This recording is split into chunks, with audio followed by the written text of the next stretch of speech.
Video बनाता है आप ना कल रही प्यार हम तोहरा से, कल रही प्यार हम तोहरा से,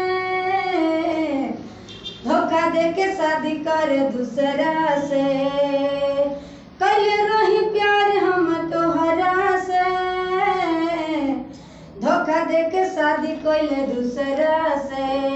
ए हो सखी सुन बतिया, जिंदगी में ना करिया प्यार जी।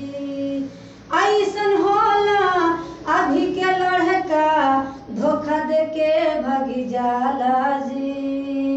सुन सखी हमर बतिया, प्यार कबो ना करिहा जी। धोखा दे के अभी के लड़का, भागी जला बड़ी दूर जी। तोहरा के धोखा दे के दूसरा से सदिया, बहुते रचावेला। हे सखी बड़ी मजनुआ तोहर धोखाबाज बा। हे सखी तोहर मजनुआ बड़ी धोखाबाज बा। रखल बदू दुग ओहु रखनिया, तोहरा के धोखा दे ले बा। रखल बाहु दुग रखनिया, तोहरा के धोखा दे ले बा। एगो हई घर वाली, एगो बाहर वाली रखले बा। एगो तू घर वाली, एगो हम बाहर वाली रखले बा। मजानुआ तोहर साखी, तोहर से दिलावा तोड़ले बा। मजानुआ तोहर साखी, तोहर से दिलावा तोड़ले बा।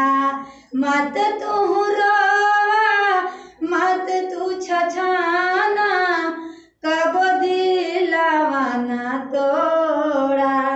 ए सखी अब ही के लड़का पर भरोसा नहीं करिहा, दिलवा में दागा दे के तोड़ेला।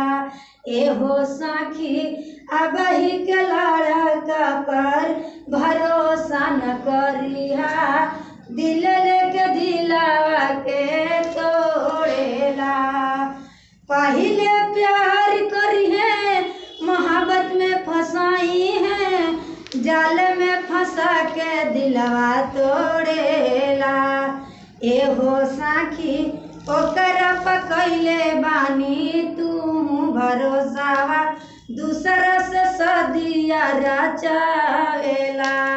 एहो साखी ओकरा से कैले बानी तू प्यारावा, दूसरा से सदिया रचावेला। झूठ मूठ बोल के ऊ चल जाला बहरा, बहरे में रखेला रखानिया। एहो साखी केतना तू आशा लगाई के बैठाबा, मजनुआ दूसरा से फांसल बा। एहो साखी केतना तू आशा लगाई के बैठाबा, मजनुआ दूसरा से फांसल बा। दिलवा में ऐसन दिल बा जखमवा, जखम कबो न भराला। चुप हो रहम और सखिया, मजनुआ दूसरा से फांसल बा। आहो सखी चुप रह तू हमर सखिया, मजनुआ दूसरा से फांसल बा। प्लीज़ आज के बाद कोई प्यार और मोहब्बत नहीं करना। जो प्यार करने वाला रहते हैं वो लड़का दिल में दगा दे देते हैं, भग जाते हैं। बहुत दिल टूटता है तो दिल में दर्द होता है। इसीलिए प्लीज़ अगर प्यार करना है सच्चा दिल से करिए, ना तो प्यार झूठा मत करिए कि जो में कि आपका दिल में जख्म दे दे और जख्म दे के निकल जाए। प्लीज़ बहुत प्यार किए, बहुत अफसोस है इनके मजनू छोड़ के भागे, दूसरे से शादी रचाएं। बेचारी ये रो रो बुरा है इनको। इनको लगे कमेंट शेयर जरूर कर देना प्लीज़, लाइक ही जरूर दे देना प्लीज़। Like share comment.